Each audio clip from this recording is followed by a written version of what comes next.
dos nossos arquivos. Os clássicos de Billy Graham.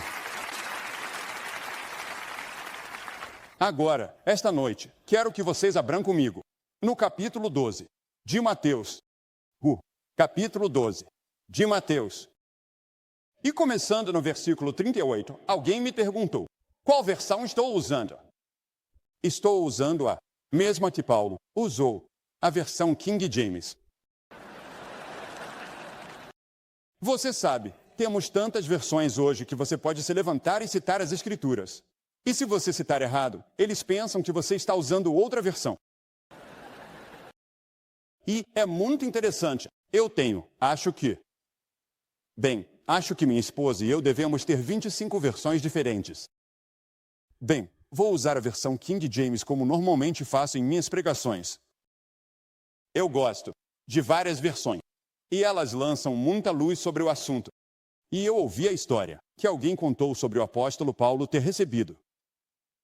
Me perdoe, Timóteo ter recebido uma carta do apóstolo Paulo, e atrás dele estavam 2 burros, carregados de bagagem.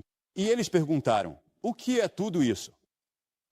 Eles disseram, estes são os comentários para te dizer o que Paulo está dizendo naquela carta.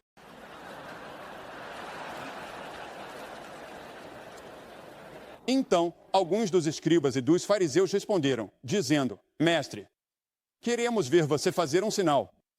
Queremos um sinal. Mas ele respondeu e disse a eles, uma geração má e adúltera busca um sinal, e nenhum sinal lhe será dado, exceto o sinal do profeta Jonas. Não é estranho que Jesus usasse Jonas. Ele não nos disse para não acreditar na história de Jonas. Ele aceitou o fato de que Jonas foi engolido por uma baleia ou um grande peixe. Pois assim como Jonas esteve 3 dias e 3 noites no ventre da baleia, assim o Filho do Homem estará 3 dias e 3 noites no coração da terra. Ele estava usando isso como uma ilustração de sua própria morte e ressurreição.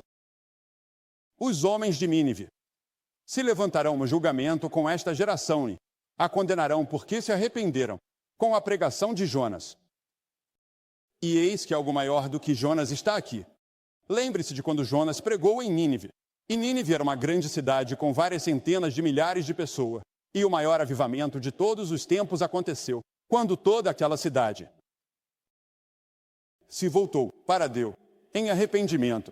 Eles se arrependeram de seus pecados e todos na cidade inteira se voltaram para Deus. E Deus poupou aquela cidade do julgamento. E eu tenho orado pela América. Ó Deus, poupe a América. Porque vemos as possibilidades de nosso mundo ser destruído, não apenas por uma guerra atômica, mas também pela AIDS e outras coisas que estão dominando nosso mundo no momento. Eu quero falar sobre isso esta noite. Se levantará no julgamento com esta geração e a condenará, pois ela veio das partes mais distantes da terra para ouvir a sabedoria de Salomão. Mas eis que alguém maior que Salomão está aqui. Como alguém maior que Salomão poderia vir? Quero usar a vida de Salomão como uma ilustração das vidas dos americanos, hoje dos jovens americanos. Porque, veja, Salomão era um homem de grande conhecimento. E hoje olhamos ao nosso redor e vemos jovens buscando conhecimento, segurança, amor. Parece que eles estão em uma grande busca. Os jovens procuram se definir em termos das roupas que vestem. E ouvimos que a minissaia está voltando. E o grupo com que andam, e as coisas que compram, e os lugares que frequentam, e os shows de rock que assistem. Mas muitos dos nossos jovens hoje estão solitários. E eu estava conversando com o reitor de uma das nossas grandes universidades do leste, e eu perguntei qual é o maior problema neste campus. Ele disse, falta de propósito e significado. Esse era o Dr. Barr na Universidade de Harvard. Agora, os resultados da busca de Salomão foram expressos repetidamente. Ele disse, vaidade das vaidades. A vida não é nada além de uma vaidade. E a palavra vaidade significa uma bolha que estoura. Ele buscou prazer por todos os meios concebíveis. Mas não era nada além de uma bolha estourando. Salomão tinha tudo. E no final ele disse, não vale a pena. Primeiro, Salomão alcançou grande conhecimento. Ele sabia mais do que qualquer homem que já viveu, exceto Jesus Cristo. Ele disse, eu obtive mais sabedoria do que todos os que vieram antes de mim, e todos aqueles que virão depois de mim, em Eclesiastes 1:16. Em 1 Reis 4:30 diz, a sabedoria de Salomão excedia a sabedoria de todo o Oriente e toda a sabedoria do Egito. Ele disse, eu dediquei meu coração para conhecer a sabedoria e percebo que isso também é aflição de espírito, pois em muita sabedoria e conhecimento há muita tristeza. Ele disse, você pode saber tudo, ter todo o conhecimento e todos os doutorados e tudo mais, mas isso não satisfaz algo profundo dentro de nossos corações e nossas almas. Vaidade de vaidades, tudo é vaidade. E a luta se intensifica ao redor do mundo agora, pelos corações e mentes dos jovens. Mas Cristo disse que devemos amar a Deus com nosso coração, alma, força e mente. E você não pode chegar a Deus apenas através da sua mente. Nossas mentes naturais foram afetadas pelos pecados. A Bíblia diz, em 2 Coríntios 3:14, suas mentes foram cegadas. Em 2 Coríntios 4:4, o Deus deste mundo cegou as mentes dos que não creem. O Deus deste mundo é o diabo. A Bíblia ensina que existe um diabo. Existem demônios. E eles têm o poder de cegar sua mente para as coisas espirituais. Na futilidade de seus pensamentos, eles estão obscurecidos em seu entendimento, diz Paulo, em Efésios, capítulo 4. Agora, essa é a nova versão internacional, a propósito, aquela escritura específica que acabei de citar. Agora, a Bíblia ensina em Tito 1 que nossas mentes estão contaminadas. Em Daniel 5, diz que estão cheias de orgulho. Em 1 Timóteo 6:5, diz que estão corrompidas. Em Efésios 4, diz que estão cheias de vaidade. Em Provérbios 21, diz que são perversas. Com todo o nosso acúmulo de conhecimento, você sabe o que aprendemos? Aprendemos algo que Adão e Eva não sabiam no jardim do Éden. Aprendemos o conhecimento do mal. Adão e Eva adquiriram o conhecimento do mal quando pecaram contra Deus. Deus nunca quis que soubéssemos o que era o mal.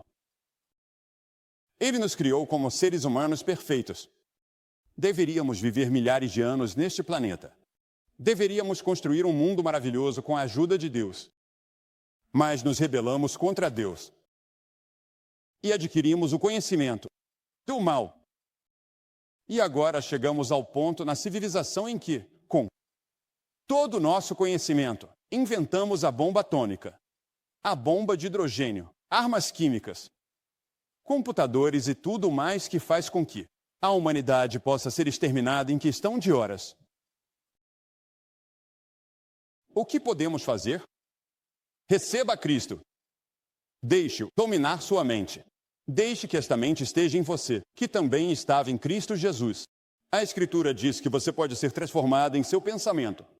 Sejam transformados pela renovação da sua mente. Entregue sua mente a Cristo. Sim, haverá paz. Porque Cristo é o príncipe da paz. Ele vai trazer paz. Mas somente através de Deus encontraremos paz. Você pode ter paz em seu coração agora mesmo. Você pode ter paz de espírito agora mesmo, ao entregar sua vida e seu coração a Jesus Cristo. A Bíblia diz que Deus fez a sabedoria deste mundo parecer tolice. O mundo falhou em encontrá-lo por sua sabedoria. E ele escolheu salvar aqueles que têm fé na loucura do Evangelho. Observe que ele chama o Evangelho de loucura. O Evangelho é loucura para este mundo, que tem sua mente cegada e afetada pelo diabo. Veja, o pecado é uma doença. É também uma doença da mente. é pior do que a doença de Alzheimer ou qualquer outra doença que você possa imaginar. É destrutivo. E todos nós o temos. A Bíblia diz que todos pecaram. O que podemos fazer a respeito? Venha à cruz. Deixe Cristo perdoar seus pecados, mudar sua vida, direcioná-lo para um novo caminho e dar-lhe uma nova mente. Porque Cristo pode se tornar o Senhor da sua mente, assim como do seu corpo e da sua alma. E então Salomão não era apenas o homem mais inteligente e brilhante que já viveu, e o mais bem educado, mas ele se entregou a grandes prazeres. Em Eclesiastes 2:1 ele disse: Eu disse no meu coração, vai agora, eu te provarei com risos. Portanto, vou desfrutar do prazer.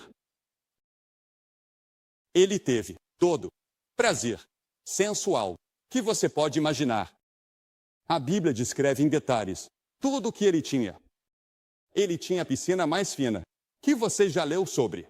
Ela era ladeada por 12 leões de bronze reluzente. Ele bebia os melhores vinhos em cálices de ouro. Ele tinha 700 esposas e 300 concubinas. Falar sobre sexo, ele tinha.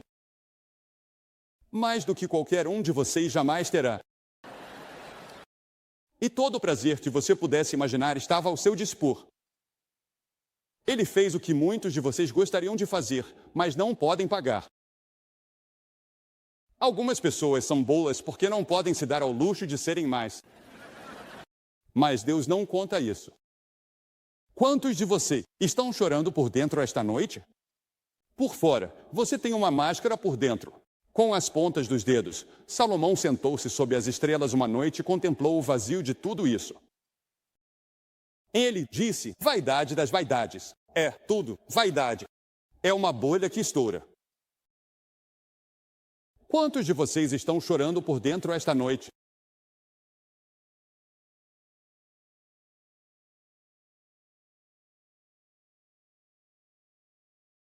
A paz, a alegria e a felicidade que você sempre procurou estão faltando. Algo está errado no seu casamento, algo está errado no seu namoro, algo está errado na sua escola, algo está errado na sua vida. Algo está errado entre você e seus pais. Algo está errado entre você e seus amigos. Algo está simplesmente faltando na sua vida. Você conhece Cristo? Você tem a alegria e a paz que Ele pode trazer? Porque nele estão os prazeres que você pode ter. E então, Salomão foi o homem mais rico da história do mundo. Sua renda era impressionante. Está tudo listado na Bíblia. O peso de ouro que veio a Salomão em um ano foi 666 talentos de ouro. Isso equivale a bilhões de dólares. Você sabia que ele tinha um estábulo com 40 mil cavalos? Mas uma noite ele se sentou no topo de sua casa no Líbano. E com indigestão sua mão agarrou seu coração vazio. E ele disse vaidade das vaidades. Tudo é vaidade. É tudo uma bolha que estourou. Não é nada. Todo esse prazer, todas essas riquezas e tudo e nada. A Bíblia diz no Salmo 37 um pouco que o justo tem. É melhor do que as riquezas de muitos ímpios. Eu preferiria ser tão pobre quanto o peru de Jó. E conhecer Cristo, do que ser o homem mais rico do mundo inteiro sem Cristo. Em Provérbios 23 ele escreveu, Jesus disse, fixarás os teus olhos naquilo que não é? Pois certamente as riquezas criam asas e voam como uma águia. Jesus disse, cuidado com a avareza, porque a vida de um homem não consiste na abundância das coisas que possui. E olhamos para Wall Street. Às vezes eles mostram aquelas imagens daqueles homens enlouquecendo. Simplesmente, eu não sei como eles conseguem acompanhar tudo isso, mas as pessoas enlouquecem por dinheiro. E até mesmo as pessoas pobres desejam dinheiro. Elas dizem, se eu tivesse apenas alguns milhares de dólares, eu seria feliz. Não, você não seria. Por que você iria querer alguns milhares a mais? E então Salomão tinha grande poder. Os homens gostam de poder e prestígio. E nenhuma nação do mundo daquela época ousava desafiar Salomão. Ele tinha mais poder do que qualquer homem de sua geração. Ele tinha o maior exército. Ele tinha a maior marinha do mundo daquela época. E ele olhou para seu poderoso poder militar e disse: é tudo uma bolha que estourou. De que adianta ao homem, disse Jesus, ganhar o mundo inteiro e perder a sua alma? Suponha que ele tivesse todo o conhecimento, toda a riqueza e todo o poder no mundo inteiro hoje e perdesse sua alma.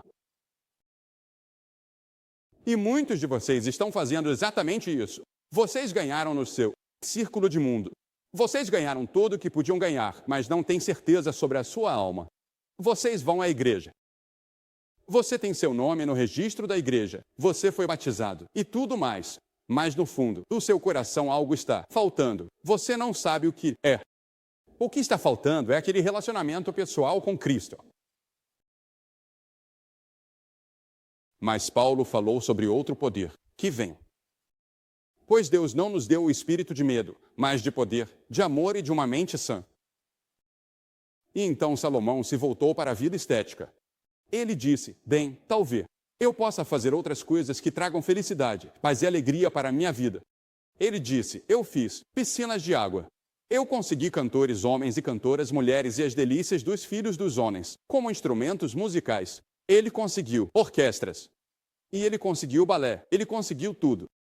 E tudo o que meus olhos desejaram. Ele disse: eu não os privei. Eu tinha tudo o que eu poderia imaginar ou desejar. Mas ele disse que era tudo vaidade. Ele desenvolveu um amor por arte, música e cultura. Ele construiu belos jardins. Teve recitais musicais. Então ele disse: eu olhei para todas as obras que minhas mãos tinham feito, e para o trabalho que eu tinha trabalhado para fazer, e eis que era tudo vaidade e aflição de espírito. E não há espírito debaixo do sol, nenhum lucro debaixo do sol. Veja, se você tivesse tudo, pelo que está se esforçando, isso não traria a paz e a felicidade que você está procurando. Por quê? Porque isso é encontrado em Cristo. A Escritura diz: eis que há algo maior que o pecado de Salomão. Agora, Salomão também tentou a religião. Ele prometeu construir o maior templo que o mundo já tinha visto. O templo de Salomão levou 7 anos para ser construído e foi chamado de uma das 7 maravilhas do mundo. Seu templo era uma maravilha arquitetônica. Foi preparado em uma pedreira, para que, quando fosse construído, não usassem martelos, machados ou qualquer ferramenta de ferro. Foi ouvido enquanto estava sendo montado. Era tão perfeito. Ele revestiu o templo com ouro puro. O piso era feito de ouro. Levou 150.000 trabalhadores, trabalhando 7 anos para construí-lo. Mas a religião sem o encontro pessoal com Cristo não salvará a alma. Não trará a paz que sua alma anseia. Onde está a paz? Onde está a realização? Onde está o propósito e o significado da vida? Finalmente, Salomão chegou a esta conclusão. Ele disse: vamos ouvir a conclusão de todo o assunto. Tema Deus. Guarde seus mandamentos, pois este é todo o dever do homem. Porque Deus trará a julgamento toda obra, seja ela secreta, seja boa ou seja má. Em outras palavras, ele disse que há um julgamento vindo. E estar preparado para esse julgamento é a coisa mais importante do mundo inteiro. Venha para a cruz. Esse é o único lugar onde você pode encontrar perdão.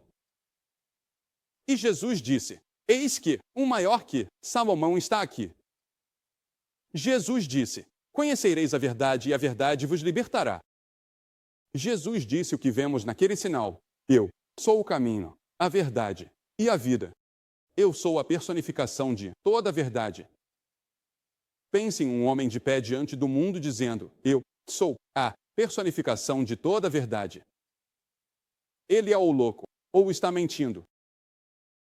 Ou ele é o que afirma ser. Jesus disse: eu sou a verdade e posso te libertar. Libertar de suas ansiedades, libertar de seus problemas e dificuldades. Eu posso te dar uma paz para passar por eles. Agora, ele não tira seus problemas e dificuldades.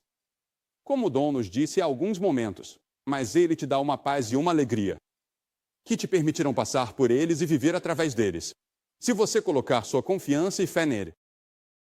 Sim, Jesus era maior, em sabedoria. Disse, em quem estão escondidos todos os tesouros da sabedoria e do conhecimento? Está em Cristo, em Colossenses 2. Em Jesus Cristo. Se você conhece Cristo, você sabe mais do que o professor da maior universidade. Porque esse professor está procurando algo que você já encontrou. Cristo foi maior em dar prazer, porque a Escritura diz em Hebreus 12 que, pela alegria que lhe estava proposta. Veja, quando você recebe Cristo, o Espírito Santo vem viver em sua vida, e ele produz em você alegria. É uma alegria sobrenatural. E há um prazer além de qualquer coisa que você já sonhou. Em Jesus Cristo. Eu me lembro que minha mãe estava morrendo há alguns anos aqui em Charlotte. E as últimas palavras que minha mãe foi ouvida dizendo foram em voz alta às 5 horas da manhã. Ela estava em coma. Ela não tinha dito uma palavra, não tinha se movido. E ela era uma grande mulher de Deus. Mas, de repente, ela se sentou na cama, no dia em que morreu, e gritou. Salmo 149, 5. Que os santos se alegrem na glória e cantem em suas camas. Você consegue imaginar isso? Eu acho que ela já estava no céu. Em 1 Pedro 1 diz, a quem, não o tendo visto, há mais, no qual, não o vendo agora, mas crendo, vos alegrais com alegria indizível e cheia de glória. Na tua presença, plenitude de alegria à tua direita. Você. Salmo 1611. Sabe disso? Você conhece esse tipo de alegria? Isso é algo produzido sobrenaturalmente. Você não pode encontrá-la em outro lugar. Você não pode encontrá-la na experiência sexual. Você não pode encontrá-la nas drogas. Veja, o país inteiro está em busca de algo. Nas drogas, no sexo, no entretenimento. Queremos algo. Nós não sabemos bem o que é. E é algo ilusório. Nós não o encontramos. Ou você pode sair e se divertir em uma festa, e o baile está chegando. Você pode se divertir muito na noite do baile, se estiver com o cara certo. Mas algo estará faltando. De repente, no meio da multidão, no meio da dança, no meio da orquestra tocando, no meio da banda tocando, seu rosto, de repente, terá uma pequena nuvem sobre ele, apenas por um instante. É apenas um momento em que parece que não está tudo encaixado, o quebra-cabeça não está montado. E então você esquece e segue, em frente. Mas está lá, e vai crescer ao longo dos anos. Ele também era maior em riquezas, diz, embora fosse rico. Por amor a vocês se fez pobre para que, por meio de sua pobreza, vocês se tornassem ricos. Não há riquezas comparáveis às riquezas em Jesus Cristo. Venha a Cristo, e Ele lhe dará as verdadeiras coisas da vida. Então ele era maior em poder. Diz que todo o poder lhe foi dado no céu e na terra. E a Bíblia diz que um dia ele vai voltar. Você conhece esse poder? Esse poder entrou no seu coração? Você o recebeu? Vou pedir a você esta noite, para ter certeza do seu relacionamento com Cristo. Vou pedir que você entre em seu Deus e a salvação para todo aquele que crê. Você conhece esse poder? Você o recebeu? Vou pedir a você esta noite, para ter certeza do seu relacionamento com Cristo. Vou pedir que você entre em seu força e marche sob sua bandeira, sob sua bandeira. E diga a partir deste momento, estou seguindo Cristo, como Dom disse há alguns momentos. Você o conhece? Você tem certeza disso? Vou pedir que você venha e fique em frente a esta plataforma e diga ao vir. que quero vir a Cristo com todo o meu coração. Quero me render a Ele. Quero ter certeza. Você quer recebê-lo em seu coração ou quer rededicar sua vida a Ele? Levante-se e venha ficar aqui. E depois que todos vocês vierem e ficarem aqui, vou dizer uma palavra a vocês e fazer uma oração com vocês. Depois dar-lhes alguma literatura para ajudá-lo em sua vida cristã. Você diz, bem, por que você pede às pessoas publicamente? Bem, a razão pela qual peço às pessoas publicamente é porque toda pessoa que Jesus chamou, Ele chamou publicamente. Ele foi pendurado na cruz, publicamente. Ele disse, se você não me reconhecer diante dos homens, eu não o reconhecerei diante de meu Pai que está no céu. A Escritura também diz, aquele que endurece o coração, sendo muitas vezes repreendido, será subitamente destruído, e isso sem remédio.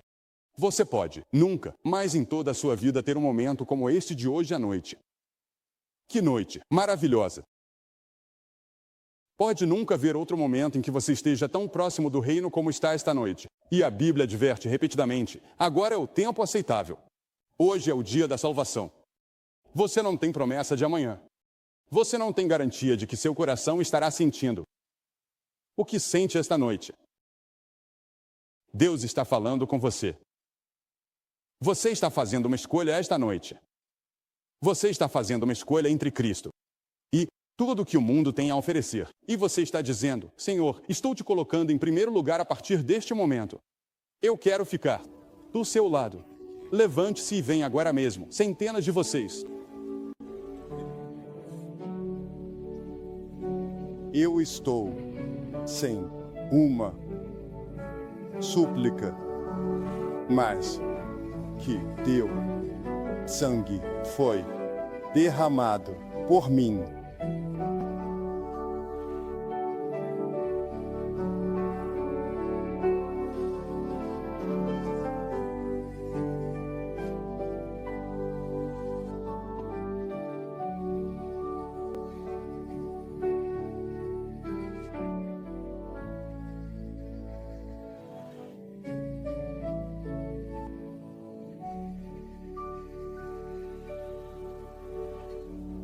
Agora, para vocês que estão assistindo pela televisão, vocês estão vendo que aqui em Colômbia, Carolina do Sul, neste grande estádio de futebol da universidade, há centenas de pessoas que estão fazendo o seu compromisso com Jesus Cristo, muitos deles jovens, encontrando propósito e significado em suas vidas e direção em suas vidas. Eles estão escolhendo Cristo. Estou pedindo que você faça a mesma escolha onde quer que esteja. No seu quarto de hotel, em sua casa, onde for. Dê seu coração e sua vida a Cristo onde você está. E pegue o telefone e ligue para o número na tela.